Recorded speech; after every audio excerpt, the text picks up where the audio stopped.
My guest today is Marion Stern, an intuitive Irish artist. I was struck by the extent to which art has played a crucial part in her personal healing journey.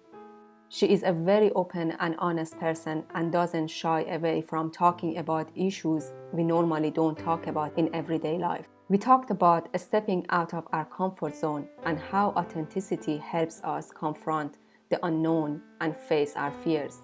We also talk about how important it is to express our emotions honestly and how creative outlets can help facilitate this. We talk about how adverse childhood experiences, such as abuse, can often be repressed, even to the point of being forgotten entirely. She was able to get in touch with these old traumas by permitting her art to go to dark places. She also talked about how the tone of her art became lighter or more hopeful over time. Without giving away too much, let's join the conversation as Marion talks about her reconnection with art. So you reconnected creativity in 2016. What was this reconnection like? The reconnection really started because I was feeling a lot of emotions after coming off a lot of prescription medications, mainly painkillers and antidepressants. And all of a sudden I came off them and I had all these feelings I didn't know what to do with, didn't really know how to express them. And I found that drawing just allowed me to let whatever needed to come out, just allowed that flow. And I found it exceptionally calming. Without knowing anything about art therapy, it just kind of happened very naturally. And I would play music. Obviously, music has a huge influence on my artwork. And I would play, maybe 2 or 3 songs, the same songs that would evoke a particular emotion, and then I would get that out on paper and just really express that. And I think that's how I really started to get to know myself and my own feelings and how to work with those emotions after, about 12, 13 years of being numbed with prescription medication. So it's almost like learning a new language again. So I do always say that art has given me my voice, and it's an exceptionally powerful tool. You found your voice with creativity. Intuitive artists usually are heart-centered and they use their inner awareness in creative process. Could you talk about your process? Because I know that you're intuitive artist as well. Yeah, my process is really just to connect with. If I'm doing my own work, it's to connect with whatever I want to look into, and just on an emotional level in the heart center. And once I start the process, I might have a shape or a particular flow in mind, or there's very little concept or pre-planning put into it. I just find a starting point and then I just let it happen. And it's a wonderful experience because you just allow whatever it is to flow through you. I mean, I say sometimes that it isn't even my art, it's just I channel whatever comes through. And especially when I'm doing artwork for others, when I'm doing the drums, for instance, a client may ask me for a particular animal or a particular color or a particular trait that they want to incorporate into this drum. And I just really feel into that and allow that to come true. And the mind doesn't play any part. As I said, there's no planning, there's no end picture even in my mind. I just find that starting point and then just allow it to flow. And that's really what intuitive art means for me. And I have had cases where if I'm doing a drum for somebody and I send them on the picture of the finished drum, I may have incorporated a symbol there, and they then turn around and tell me, "Oh, I've the very same tattoo," and I wouldn't have known that. But Yeah. it's really feeling into that connection and what what or how I can actually express what the client wants. And it's the same for me when I'm my own client, if you like, as well. Yeah. Just really to find that one starting point, and then that's it, and just allow the rest to evolve. And not let the head get in the way, really. That's really what the intuitive process means for me. I was looking at your work and also I was reading a bit about it. I felt mythology seems to be an influence in your work.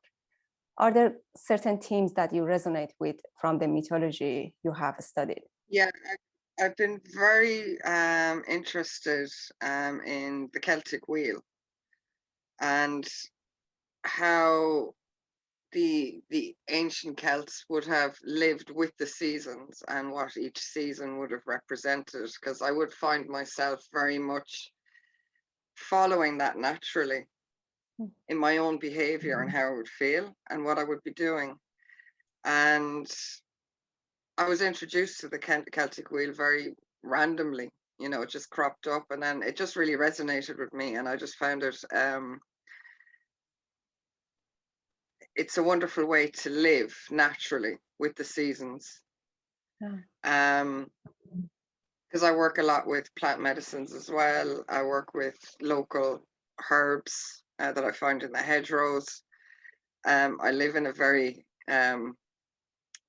like natural environment, kind of at the top of a field, surrounded by beautiful trees. So I'm constantly surrounded by the natural world. I'm very inspired artistically by the natural world as well.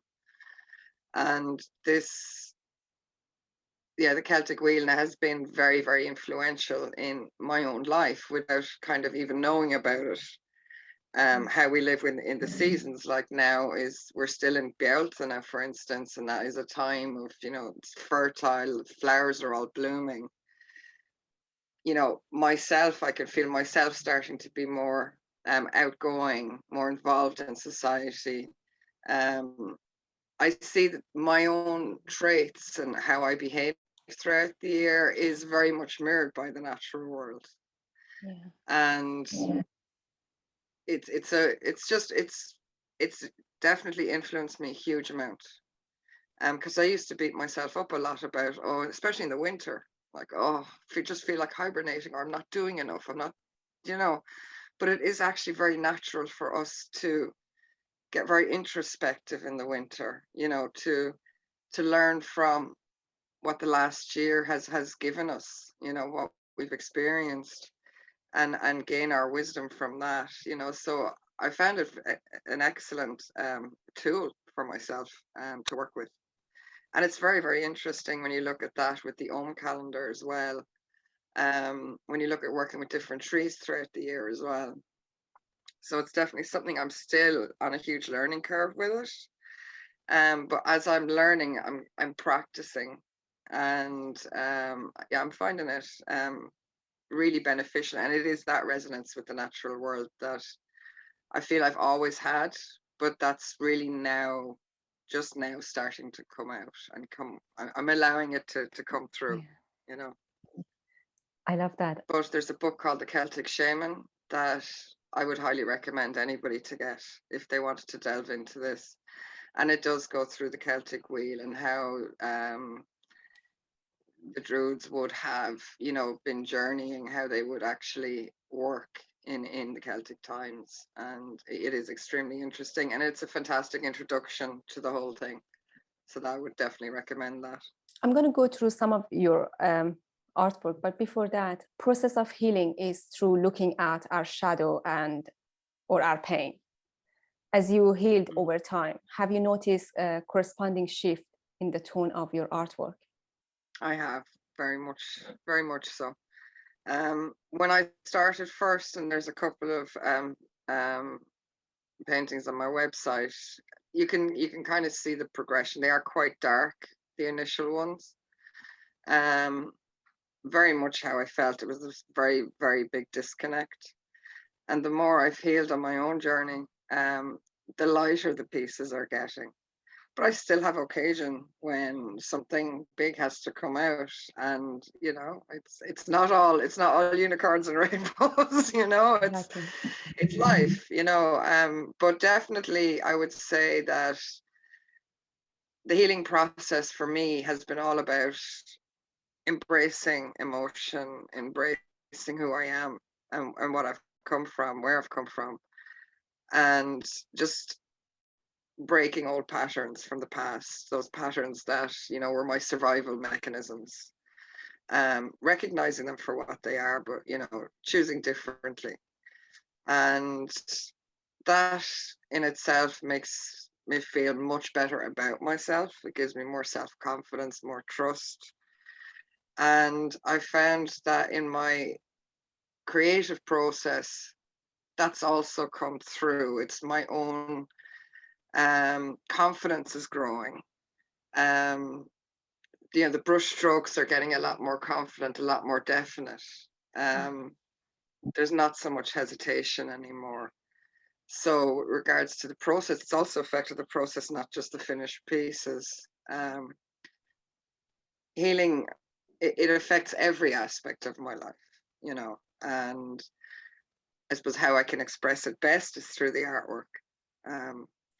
So you can definitely see on my Instagram, you can see from the very beginnings of when I reconnected from art, the whole way up to the present. That has been my journey, my journal, if you like. And that's Intuitive Art by Marion. I think I just changed the name, but I'll send it on. Sure. And you can really see the progression there, not just in trying out different techniques, and just from simply drawing with pen and paper initially when I started, to just experimenting more, being more adventurous. And you can definitely see that in the artwork throughout the last few years. Yeah, it's a nice journal for me to look back on, even when I do get moments where I'm thinking I'm not doing enough, or the old patterns, the old head noise kind of kicks in. I take time and I just kind of look through it myself, and actually you've come a long way here, give yourself a break. So it is nice to have that. I actually following your work since 2019, and I can see the huge shift in your artwork. And it's quite fascinating to me how your art become lighter throughout these 2 years. But when you look back at your past works, are you more aware now of the issue behind it, or were you aware of the issue even as you created the pieces? I wasn't aware. A lot of the early work was very much a visual kind of purge, if you like, of what happened to me as a child. And I was sexually abused for many years. And I didn't even know that, because I had repressed those memories my whole life. And it's only when I allowed those memories to come back that a lot of my earlier work actually made sense to me. I couldn't explain it myself, where all this was coming from. So that's very dark, even for, what I'm feeling now. But when I actually look a lot of the earlier work, it's very apparent. And I did an exhibition in the Art Bank in Bunclody last year. And it was a progression, but it was very much themed around that. And I had said nothing. I just called the exhibition "These Are My Words." And most people that went in came out afterwards and said, "This is all about sexual abuse." So they could see it, but I actually couldn't see it myself at the time I was actually drawing it. And that's how repressed all that was in me, So that's why I'm saying it's so powerful. It's such a powerful way of healing, and of expression, especially when you just can't verbalize it, because you can't even understand it yourself. Yeah, exactly. That exactly happened to me also. I had some pieces that other people look at it and they said that this is a repressed femininity, and that time I wasn't aware of it. After many years passed, I can say I am a bit more aware of what I'm doing, but I don't know in 10 years if I look back at those works am I going to feel the same thing, or am I going to discover something new about myself? That's very interesting. Ireland historically has, for a long time, refused to talk about abuse. It is very brave that you encourage people to talk about their traumatic event in their childhood in a safe environment.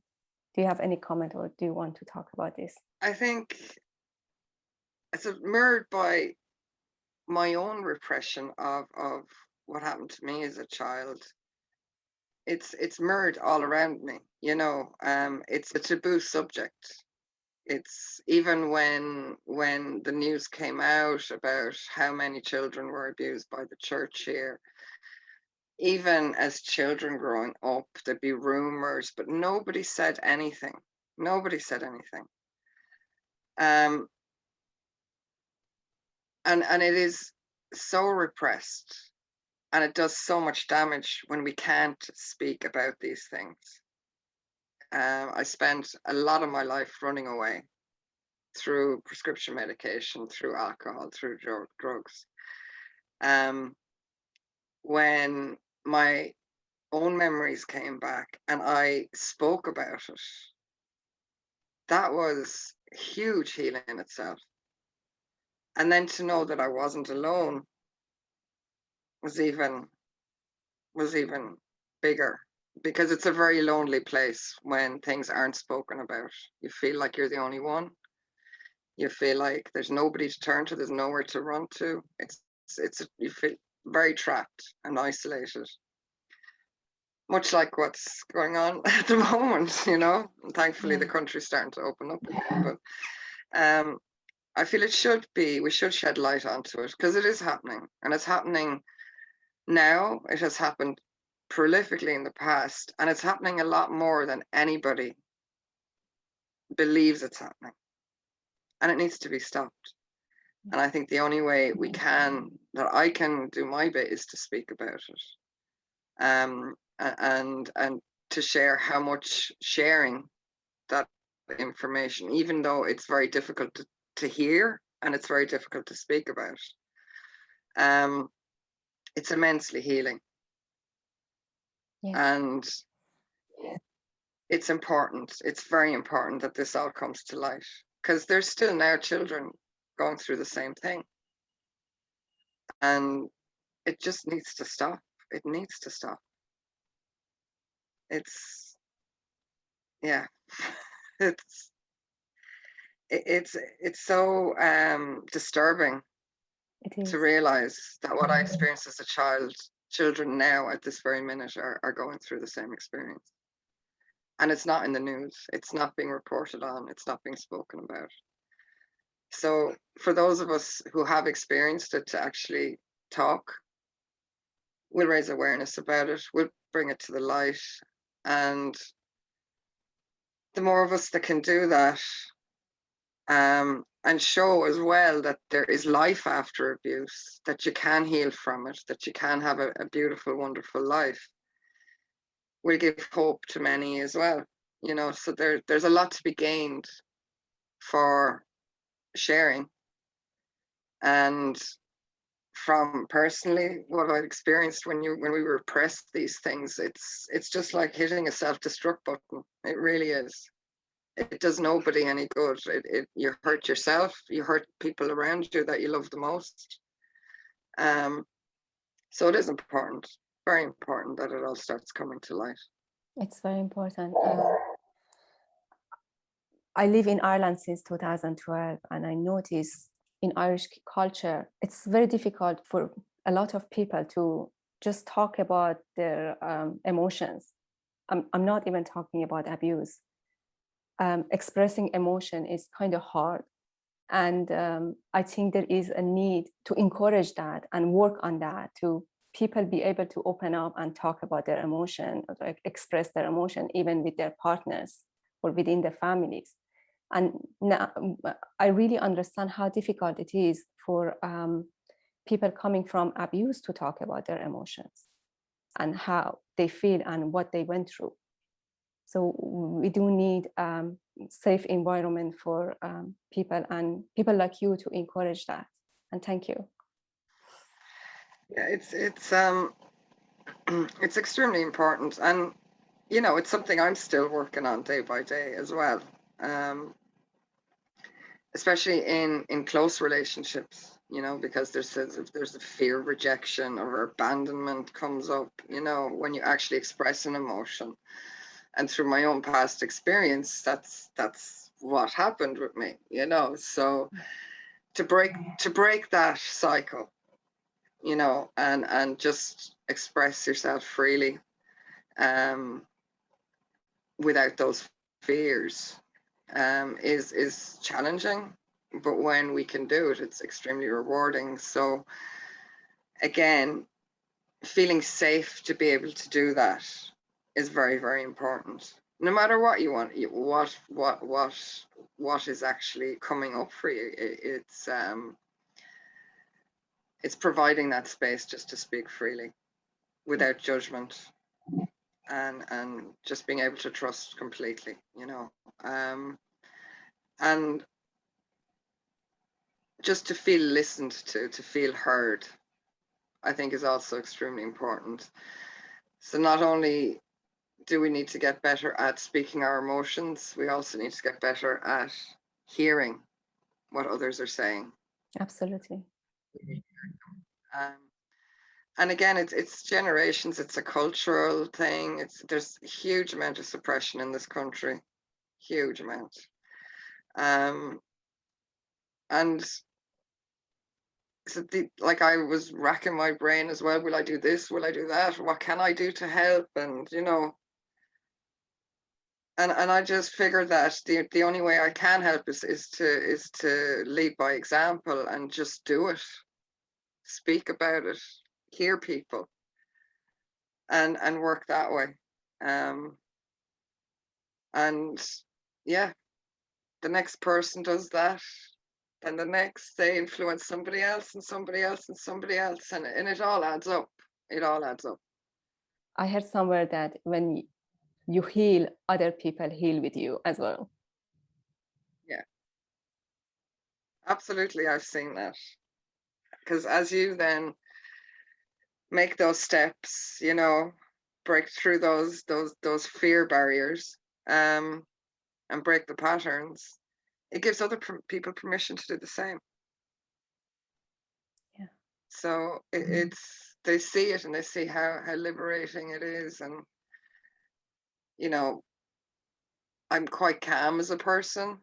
I do still get bouts of anxiety, but generally I'm pretty calm, and people kind of see that and be able to speak quite candidly, about some things. They're just like, okay, I can do that too, and then I feel like I can really hold the space as well for when people are talking, and just listening without any kind of judgment, so it is important for anybody that feels that this is their calling, feels in any way, if any of this resonates with them, you don't have to set up huge, counseling services. You don't have to go out and do, build something massive.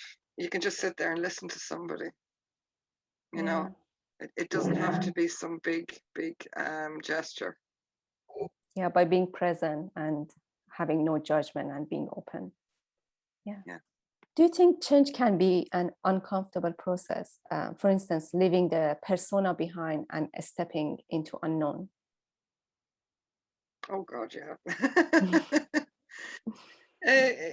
It definitely is. I suppose in today's society, it's all around comfort, comfort, comfort, and instant gratification.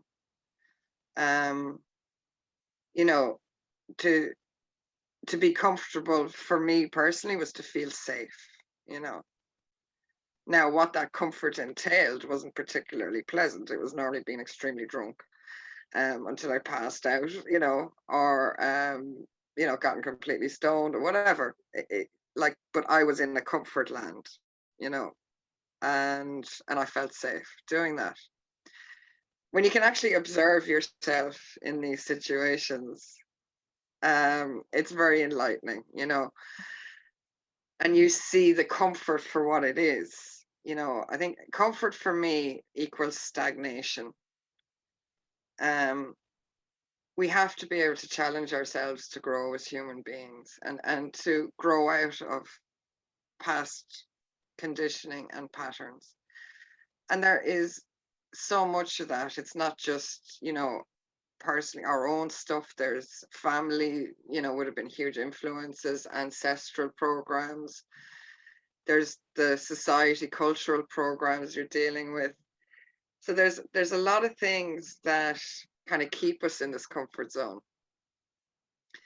But again, just to take a step back and view it as it's, I kind of try and look at it, take a step back and look at it like it's a little puppet theater playing out in front of me. That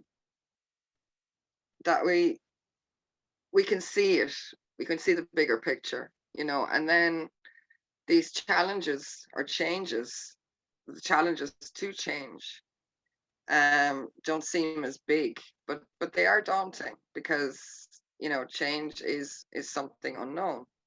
You strike out and do something completely new. You don't know what the outcome is going to be. Yeah. What's worked really well for me when I'm dealing with something that I get very anxious about, particular change that I'm endeavoring to make in my life, is just to take one step at a time. Not look at the end goal, but just to simply look at what's my next step, and not try and plan 20, 30 steps ahead, because then the challenge just seems insurmountable. Just focus on that first step, that one thing, and take that, and then the next will come. You'll know what to do next, you know. Exactly. We have all the knowledge we need inside ourselves, you know. It's all there. We just need to tap into it. And it's so easy to get caught up in the mental what ifs, or should I, would I, could I. Although is the three most destructive words, I think: shoulda, woulda, coulda, you know. Those things that we beat ourselves up with, you know. Again, being aware that that's going on, is very helpful. So yeah, I can understand. I understand it through my own process why change can be so difficult for us. And as I said, my own journey has really been to try and take a step back and look at where it's all coming from. And that makes it easier. It just makes it easier when you have a very different perspective or a different context to look at yourself with. And then, yeah, just take that one little step. Yeah, I found it, as much as I go within, I can live life with less fear. That's exactly what you're saying.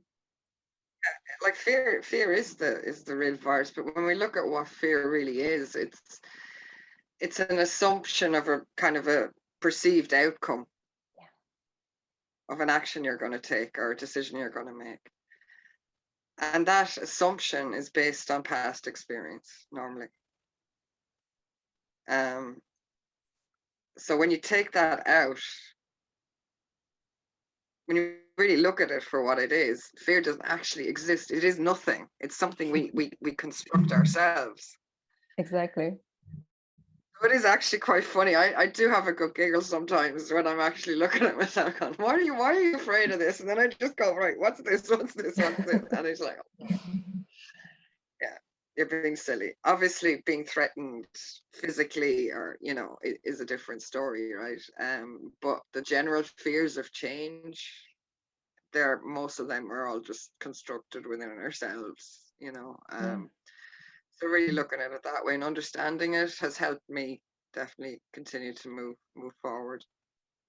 Yeah, sometimes it looks like you can ask what is the fear, but sometimes, as you said, the fear is from the past event, and you can just feel it inside the body. It's like your nervous system is reacting, and you don't even know what's the source of that fear is. But again, it's just it's not real. Yeah, it's not real. It's not a real thing, you know. Say if you're being threatened physically, for instance, that's real fear. That's survival, you know, especially for people who experienced some sort of trauma. And it doesn't have to be sexual abuse. It could have been emotional, you know, it could have been getting lost in a supermarket and not finding your parents for hours or whatever, you know, whatever the trauma is, or you know, it's in the past, but our systems carry that experience, and that's like you're in survival mode. It's like this was a life and death situation. Your nervous system kind of believes that, and when there's very deeply ingrained patterns in us, we get triggered like that very easily. But it really is just to try and take that step back and look at it for what it is. Try and pull. I always try and pull myself out of the fear and take a side step and just look at it from a different perspective. Deep breaths, really deep breaths, long deep breathing also helps pull me out anyway. And grounding in nature, and then really looking at what's going on, you know. But most of the time, I mean, it is just from something in the past. But our bodies and our nervous system think it's something to feel threatened about, that, you know, it is a life or death situation, and that's why we go back into these survival mechanisms. And for some of us, they're addictions, you know, of all sorts, these coping and survival mechanisms, you know. So. Exactly. Do you think is it possibility for everyone to heal from art, or do they have to be an artist? I think everybody's an artist anyway. We all have a huge amount of creativity we can tap into. You know, so many people have said to me, well, I'm not an artist, but I do draw a bit, but I'm not an artist. And I'm like, well, then you're an artist. You know, if there's anything creative, but an artist doesn't necessarily mean visual arts. It can be writing, you know, poetry, it can be music. You look at, you know, Ireland is very, very well known for its musicians and its poets, Yes. you know, and it's so moving and emotional because of what is being expressed and how it's being expressed, you know. So it's not just visual arts, you know, there's photography as well. It's any form of creative endeavor, and we all have that in us. But I always say everybody can draw. If you can hold a pencil in your hand, you can draw.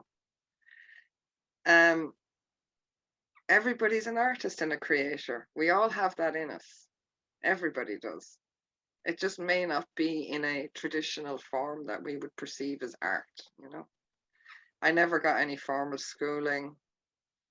Art was always a way for me to express myself as a child, and I just completely disconnected with it for a very long time. But it found me again, and this time I didn't close the door, but rather embrace it. And, you know, it's now, you know, a huge part of my life, huge.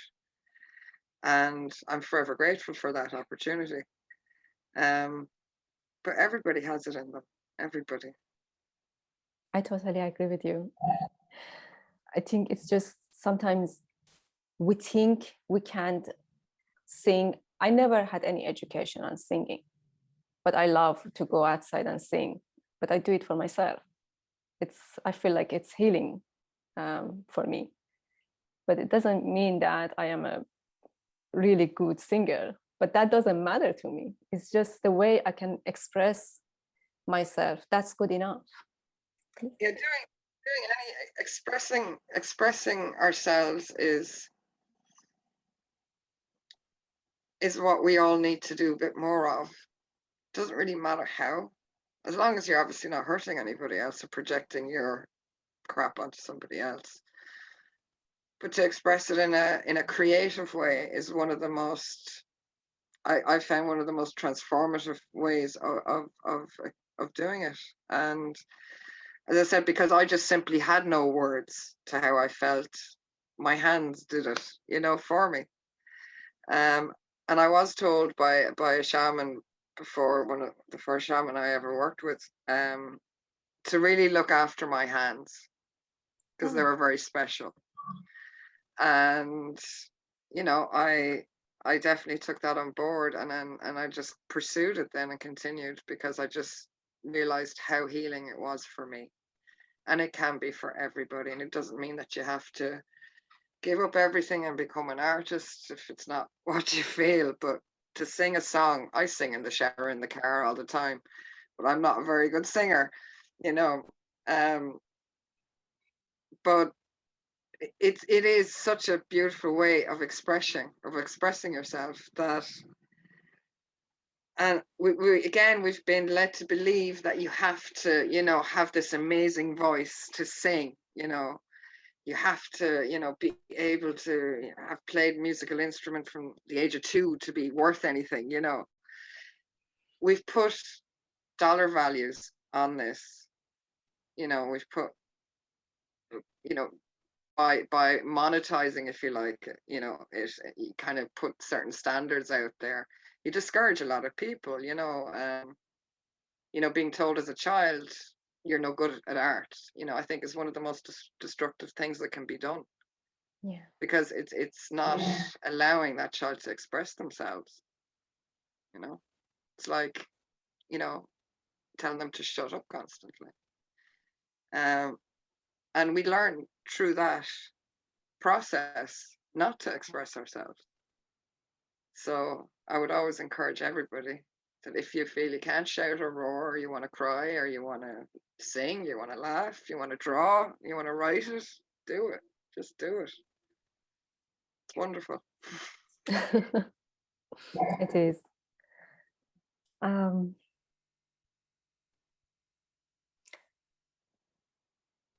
I hear a lot of people talking about being true to yourself. What does it mean to you to be true to yourself? I think to be true to myself, um, means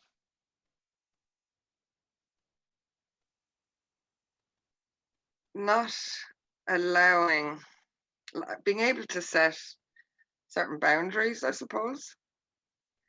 I would have been very much a people pleaser, again, because of these fears of rejection.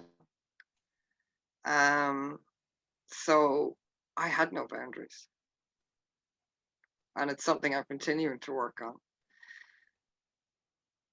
Being true to myself also means trusting myself. Um, Trusting that when everything in me is saying no, to actually listen to that voice and verbalize it as well. Yeah. And being true to my own nature, you know. When I knew at one point that my life in Dublin had to come to an end. I was in industry for over 20 years, and I just knew that this is wrong for me. This is actually really hurting me emotionally, physically, you know. And taking that leap into the unknown, that was one of the times I was very true to myself, because it was something that I followed that was such a guttural need. I didn't have an explanation for it. Mm. There was nothing really coming from the mind, but it was an overriding feeling of urgency that I needed to leave this life and start something very new. And I followed that, and I think that was probably one of the most scariest things I did. But it has been the most rewarding. And it's those moments when we follow them, they can change everything. They can change everything in your life. And I really can't compare my old life to where I am now. It's almost like, you know, a couple of thousand lifetimes ago now at this stage. I don't recognize myself anymore from those times. And I think it's just been this gradual process of learning to trust myself and learning to listen to my own heart and my own intuition on what's right and what's wrong for me, you know, and following that. And yeah, boundaries now is the one I'm kind of currently working on, looking at, you know. It's a basic things for us to know when we're a child, to know what is our emotional needs are, or what boundary means, and just follow our heart. But we just learn it through hard way. Like that was for me the same. So I had to stop and listen to my heart to see where I want to go and what is it telling me. So I really admire your courage. Thank you for sharing this. Well, thank you. So if you're okay, I'm gonna move on to some of your artwork. Yeah. I do love your fine liner and the other 3D work, but two of them was like, you look so precious now and heart attack. And then there is breaking through elemental. I do like the child catcher too. There's one I cannot pronounce, it's COGS. I don't know what's that mean.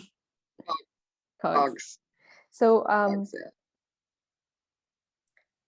yeah. Is there any preference on this that you like to talk about? I can talk about any of them, really. Okay, so let's start talking about one of your work called "You Look So Precious Now." I love that. Yeah, so that was one that was done very early on, where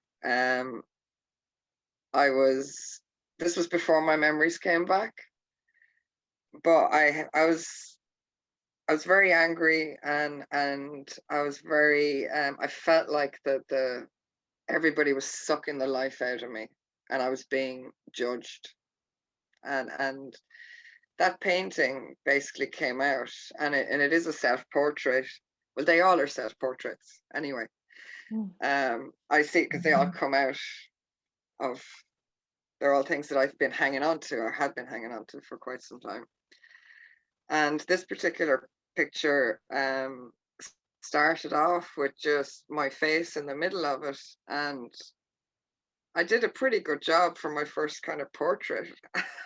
Yeah. But as the drawing evolved, the face changed, so I added more, and it looks a lot more dark now, and there's more half skull, half face. But it actually started off like a proper picture of my face for a while. Yeah. But it just evolved, that piece, and it took about 120 hours of going through these very deep emotions that I've been suppressing for a very long time, and I didn't really understand it. I just understood on a very superficial level, and I look at it very differently now. But the song that actually inspired that to come out was by a band called Tool, called Prison Sex, which is all about sexual abuse. But I didn't even, at the time, I didn't even make that connection. So that would have been one of the key pieces, I would say, that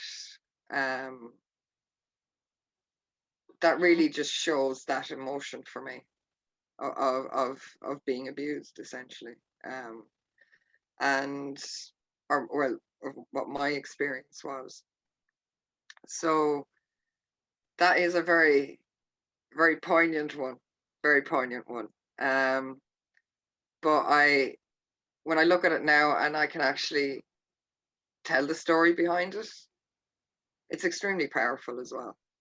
I'm very proud of that one. It took a lot. It took a lot to get that out, but it's a very complicated piece. But because you can look for many things in that, it's a lot of details, and those eyes on the top. Yeah, I do really like this piece. What about the heart attack? A heart attack, that that came about. I started, I really love dragons and dragon illustrations and drawings and stuff like that. And I just wanted to kind of learn how to do them. So that's how that piece kind of started, as more of a doodle. And then it became my heart being attacked by all these dragons coming at it, and then my own dragons coming out of my heart, defending myself, if you like. And that, I really enjoyed actually doing that one. It kind of gave me a sense of self-empowerment, because the dragons actually coming out of the heart came after I put the attacking dragons in, if you like.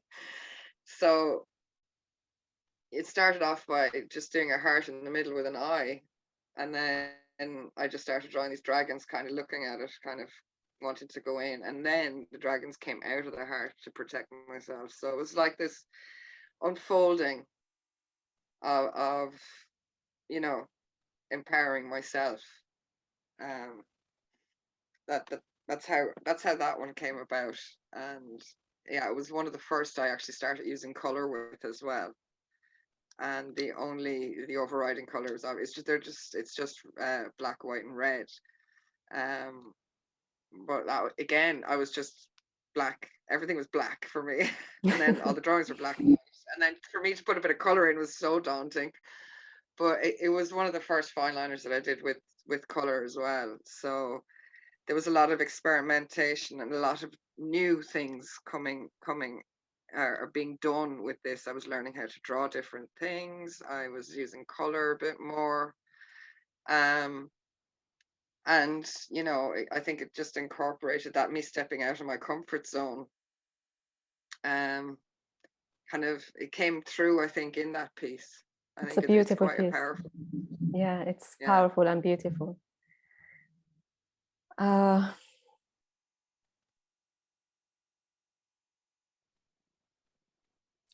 So all this is kind of self-portrait.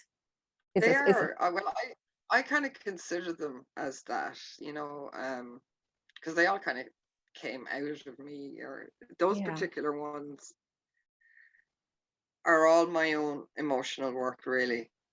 These were not done with somebody else in mind or for somebody else. They were purely for me, to release and to get to know who I was.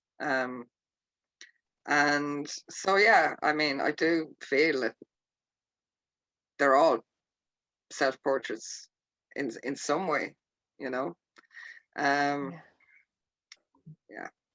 I'm actually looking at them. The one called The Child Catcher. So this is the hand, the finger pointing. What's the story behind that? Yeah. That one, again, that was done before my memories came back, but I was always terrified of clowns, and the child catcher in Chitty Chitty Bang Bang, right? It used to terrify me as a child. And again, I felt the need to draw something like that, to get something that out of my system. It just, something needed to come out. And the clown said, right, I just want to try and draw this thing. And it came out as it did, the finger pointing up, it's kind of bursting the bubble of the balloon that's there. The balloon. Yeah, so it's kind of like, it's like bursting this balloon, like it's almost like I don't know how to describe it. It's like bursting or getting rid of the facade of the repression, Yeah. It's like, just, this is reality, love, You've been repressing this for a very long time. And again, it's something that only really became apparent after the memories came back, where that really came from. I thought initially it was just my fear of clowns, Mm. But I suppose what the child catcher represents for me now is the abuser, is the people that abuse me. Um, and I was carrying that with me, So again, it was just like he found his way out on paper, onto paper, and I could actually look and, make some sense of it then.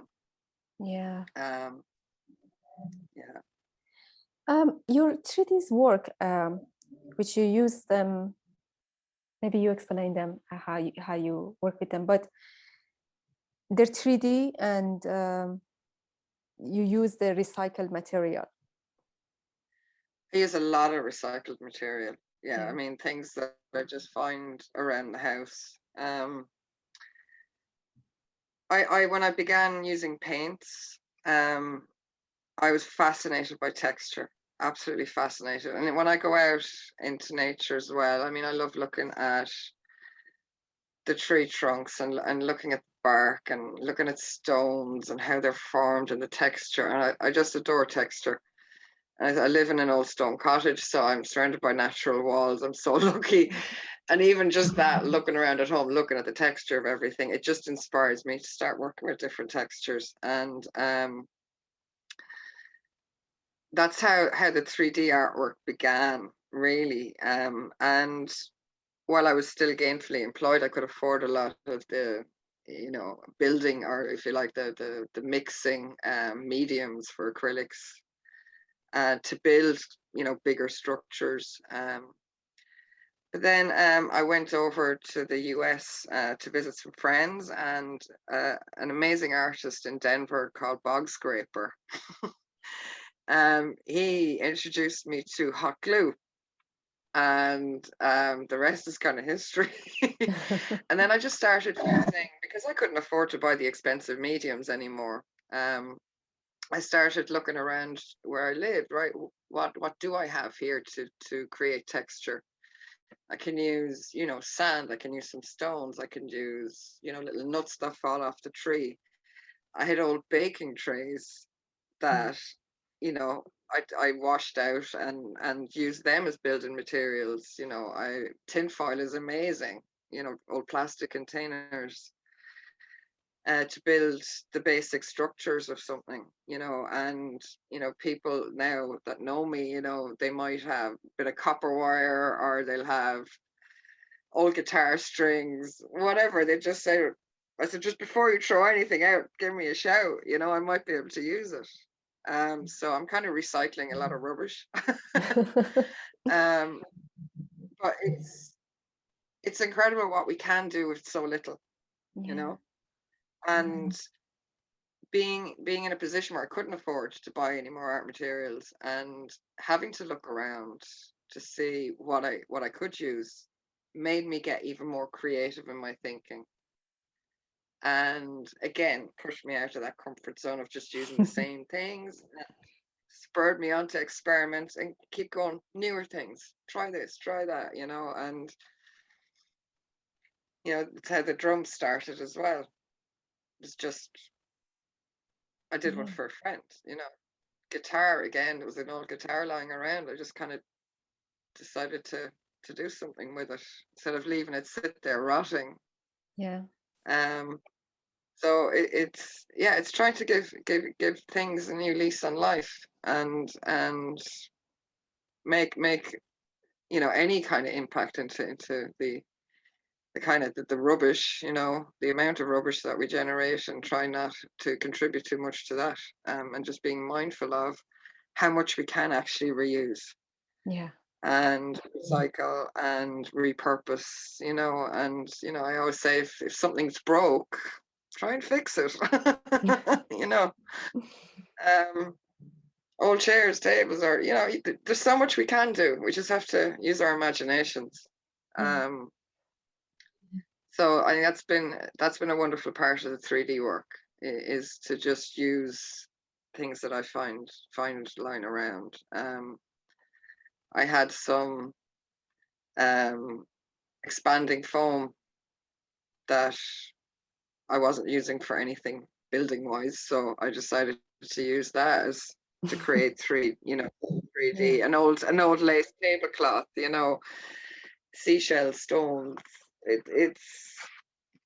It's fantastic what we can actually do. Yeah, it's very fascinating, because when I look at your piece, I can't say, maybe it's a photograph, I don't know, what kind of material you actually used. So it's interesting. Most of them are held together with hot glue, because hot glue is what gives a beautiful texture, and I love working with it. You can do an awful lot with that. Yeah, but the others, it's, and I suppose that's part of the play aspect for me when I'm creating these, is to disguise that. Yeah. It's like, let's keep them guessing. Don't make it obvious. Oh.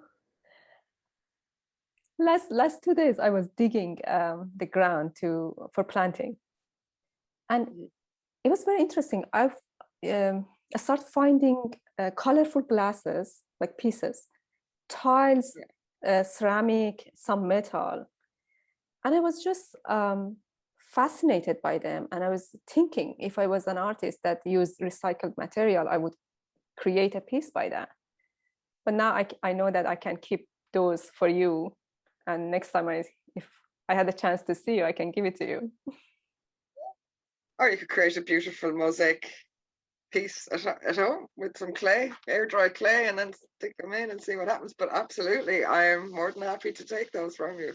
Yeah, probably I go and I just put them there. They're not even, I didn't bring them home, but I will collect them. So I'm working on a new piece at the moment. That's actually the top of an old water cylinder, copper. That was being thrown out, and I was kindly loaned a Dremel tool. So I'm starting to play with that now, and it's just incredible. Like, it's so much fun. So yeah, looking for copper wire if anybody has some. I don't know which piece I choose, but I do love the color in Elemental. Is there any story in that piece? Elemental is the kind of green and copper one. Yeah, it's this one. Yeah, that's the kind of greens and coppers. Yeah. That was one. Again, it's a large canvas. There were 1.5 meter square canvases. Yeah. And I just started working with 3D, with the hot glue and with plaster bandages at the time, and some tin foil. And I just moved down to Wexford, and it was absolutely beautiful summer when I moved down. And I spent a huge amount of time outside, and just the breeze, especially the wind every now and again. It's, looking, at it, moving the tree branches, moving the leaves.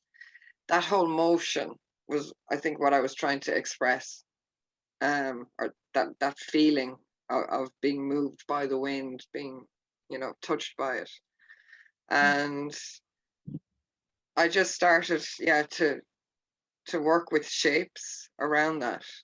And it took, I think it took about 2 or 3 weeks to do, to actually build, because I was just learning how to use these materials, brand new materials. But it was such a beautiful process, because I was just out on the lawn, in the grass, and just being surrounded by beautiful trees and the natural world, and this breeze constantly wafting through.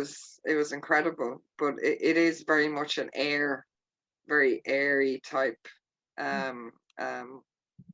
piece, and I called it elemental because obviously the wind and the air are, basic elements. And it was a time when I was kind of exploring, that part within me, that lighter, more fluid part of me.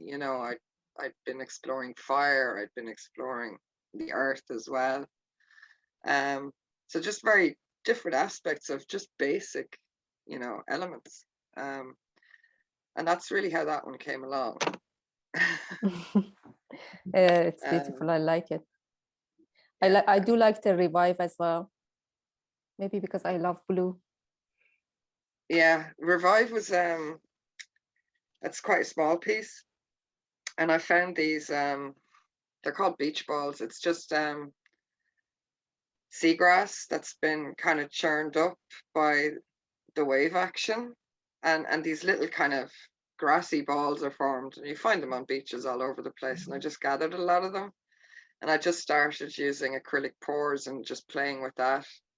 And so I decided to do an acrylic pour on a 3D piece to see what would happen, and that's how Revive came about. But I love that one myself because I got those pieces at the sea, on a beach, and that piece really looks like, it's almost like, a kind of a top view of an island chain or something. And again, it was pure an experiment at the time, and I'm just really happy at how it turned out. And again, it's very light, and yeah, I love blues as well. I love blues at the moment.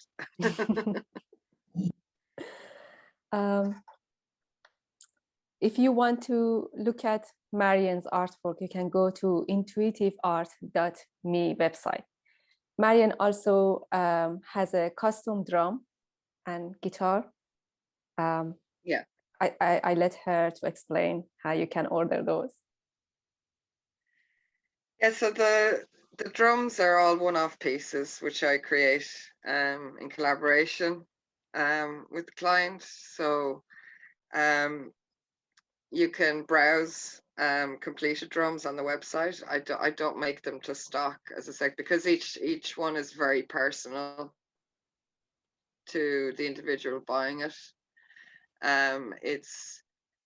It's a healing process in itself, I believe. Playing the drum is extremely healing. It can really help you meditate. It can help you really go into yourself and ask those difficult questions. And yeah, I love doing them. Absolutely love doing them. It's a beautiful thing to be able to give somebody that, something, a tool by which they can actually grow and heal themselves. But just send an inquiry via the website. Yeah. It's also, I'm also on Facebook, Custom Shamanic Drums, and you can just send me a message through there as well.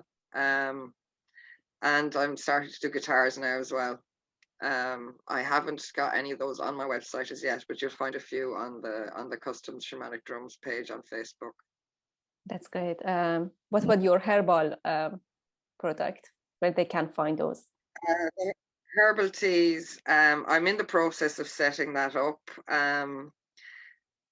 I had started off called them naturally blended teas, but I've changed it to hedgerow health, because that's where all the plants really come from, is from our hedgerows, in what we would typically define as weeds.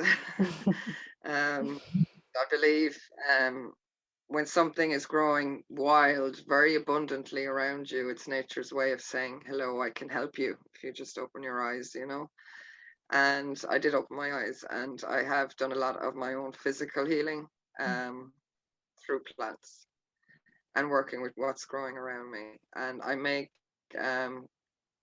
tea blends to aid with specific issues. There are several different types. So if anybody's interested in that, I'm in the process of setting up a website and a Facebook page for that. But I'm selling them at the moment just through Facebook. It's Marion Stern on Facebook. And also in a local shop that I've just set up with a friend of mine. We have a little cafe gallery and vape shop in New Ross in Wexford. So they're on sale there as well, the teas. And, I'd invite anybody to drop in if they're in New Ross. It's a beautiful little town. There's some fantastic artwork going up on the walls. And our own little shop there is there now, just to show how creative the town actually is. And also invite artists to send me on their work if they'd like to be featured there. And any musicians that want to come down and play some songs for us are more than welcome. Wow, this is amazing. Yeah, the place, it's the vape shop in New Ross, but we are also known as the Bleeding Barista. It's an ex-dub thing. We're all ex-dubs.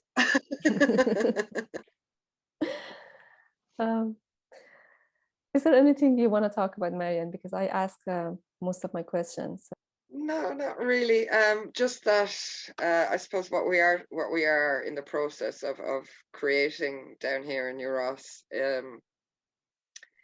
is a space where people can come in,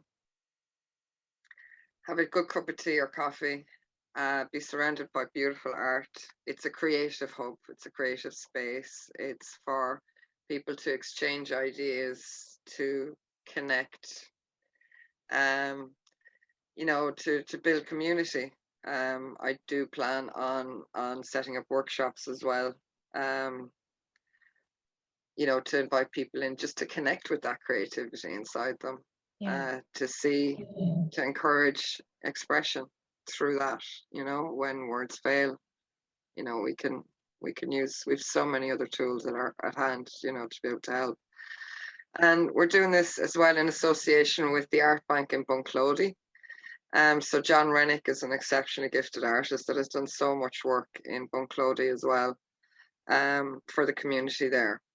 And I actually, when I moved to Wexford first and started pursuing my own artistic endeavors here, John was very key in mentoring me and, you know, how to have an exhibition, you know, how to display your work, how to price it. You know, he gave me a huge amount of confidence, and what he's done in the community, I'm trying to emulate in New Ross now. So between both places, we're going to be doing art swaps and exhibitions collaboratively as well. And then, you know, I'd like to again encourage any art centres around Ireland. It doesn't have to be local to Wexford, but that we would start a more community focused galleries where we encourage people to come out and get creative. If anybody else around Ireland is doing something similar, please get in contact with me. We want to try and be affiliated with as many people as possible, share our artwork, you know, throughout the country, and hopefully we'll get abroad as well, you know, and make this more of a global initiative. But yeah, I need to start in Ireland first. So, and as I said, it's a creative space for all kinds of creativity. So musicians are welcome, writers, poets are welcome, you know, visual artists, photographers, anybody that, you know, wants to get creative. Come. You're always welcome. I will definitely come and visit. It's fantastic to see you. I did really have a great time with you. You were so honest and open. Thank you. It was a pleasure talking to you. Thank you so much. Oh, thank you. Thank you for doing this. Well, for me, it's the next step in voicing my voice. I'm working on my voice at the moment. So it was divine timing, you know. As I said, it's being able to speak, you know, about everything and the whole process and how it's helped me is the next step for me, is being able to voice that. And as I said, you know, the more we can share, the more light is brought on all this, you know, whether it be the amount of sexual abuse in the country or whether it be art as a form of healing. You know, it's putting a voice to things I'm passionate about now. And so thank you for the platform and the invitation. I really appreciate it. Thank you. Really appreciate it.